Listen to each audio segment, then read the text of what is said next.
Assalamualaikum warahmatullahi wabarakatuh. Saya Muhammad Salman Al-Munir dengan NIM 0538844304 akan menjelaskan pelayanan pendidikan yang efektif dan inovatif. Tantangan di era digital. Di era digital, masyarakat menuntut layanan publik yang cepat, transparan, dan responsif. Namun, kenyataannya masih ada hambatan, proses administrasi yang lambat, alur komunikasi yang tidak jelas, dan data tersebar sehingga menghambat pengambilan keputusan. Kondisi ini meningkatkan risiko keterlambatan informasi ke sekolah dan menurunkan kepercayaan publik. Permasalahan di Satuan Pelaksana Pendidikan Kecamatan Cipayung. 1. Lambatnya penyampaian informasi ke sekolah. 2. Koordinasi antar stakeholder yang kurang efektif. 3. Administrasi masih manual dan rentan kehilangan arsip. 4. Minimnya monitoring kinerja layanan dan tindak lanjut.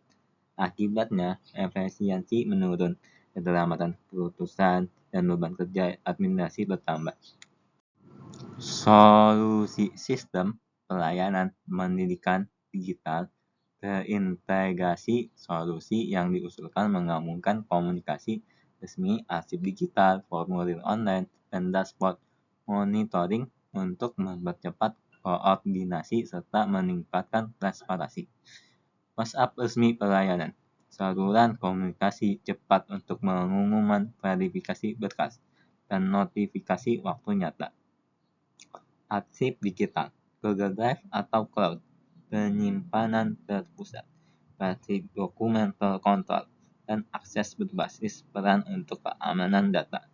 Formulir online, meminimalkan input manual, mempercepat validasi data, dan mengotomatisasi alur persetujuan.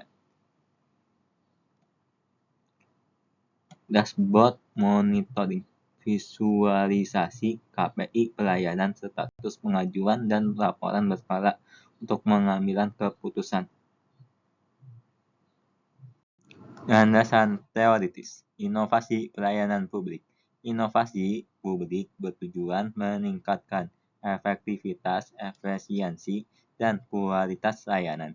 Mengacu pada prinsip reinventing government, Osborne and Gebler, pemerintah baru berorientasi hasil responsif terhadap kebutuhan pengguna dan terus berinovasi.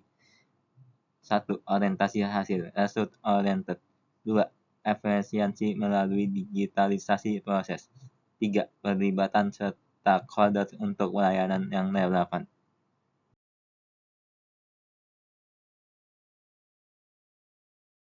Prinsip good governance. Good governance menjadi pijakan. Transparansi, akuntabilitas, efektivitas, dan partisipasi harus tercermin dalam setiap elemen sistem digital, dari hak akses hingga data, hingga audit trail dan mekanisme umpan balik. Transparansi, informasi layanan tersedia dan mudah diakses. Akuntabilitas, jejak audit jelas dan setiap tindakan administratif. Efektivitas, proses struktur dan terstandar SOP. Partisipasi, feedback sekolah dan masyarakat menjadi input perbaikan. Teknologi dalam manajemen modern. Teknologi mendukung proses perencanaan, pengorganisasian, pelaksanaan, dan pengawasan. Berawal dari planning, terus ke organizing, actuating, controlling, dan evaluating. Digitalisasi mempermudah aliran informasi antar tahap dan mempercepat siklus pengambilan keputusan. Strategi implementasi bertahap. 1. Pelatihan penggunaan sistem digital untuk staf dan kepala sekolah. 2. Sosialisasi alur baru dan perubahan SOP kepada semua sekolah. 3. Penyusunan SOP pelayanan dan panduan operasional. 4. Pilot program pada beberapa sekolah untuk iterasi awal. 5. Evaluasi berkala dan skala up berdasarkan umpan balik. Setiap langkah disertai indikator keberhasilan dan timeline yang jelas untuk mengurangi gangguan operasional.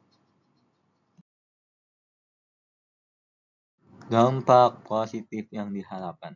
Layanan lebih cepat, proses pengajuan dan verifikasi dipersingkat, mengurangi waktu tunggu, komunikasi terstruktur, saluran resmi, dan notifikasi mencegah miskomunikasi, mengurangi penggunaan kertas, mendukung lingkungan, dan menghemat biaya administratif. Peningkatan kepuasan sekolah.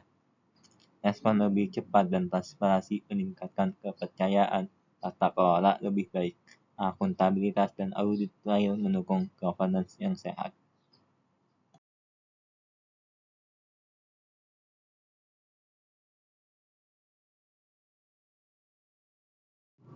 Kesimpulan dan langkah berikutnya. Inovasi layanan berbasis digital adalah pilihan strategis untuk meningkatkan kualitas pelayanan pendidikan. Dengan implementasi berencana, latihan SOP, pilot, dan evaluasi, kenyamanan dapat mencapai layanan yang lebih efektif, transparan, dan profesional. Rekomendasi segera mulai pilot 3-5 sekolah, susun SOP, dan jadwalkan pelatihan 1 bulan. Ukuran keberhasilan waktu penyelesaian layanan, tingkat kepuasan sekolah, dan penanganan tugas.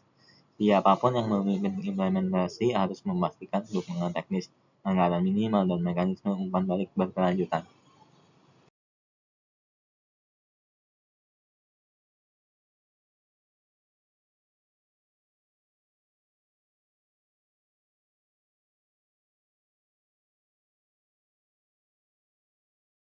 Terima kasih kepada Ibu Tarina Azaria, MSI, sebagai dosen manajemen pelayanan publik atas bimbingannya, dan Ibu Hajah Rinawati, MPD, sebagai Kasata Pendidikan Kecamatan Cipayung, yang telah memberikan kesempatan saya untuk kuliah berpraktek.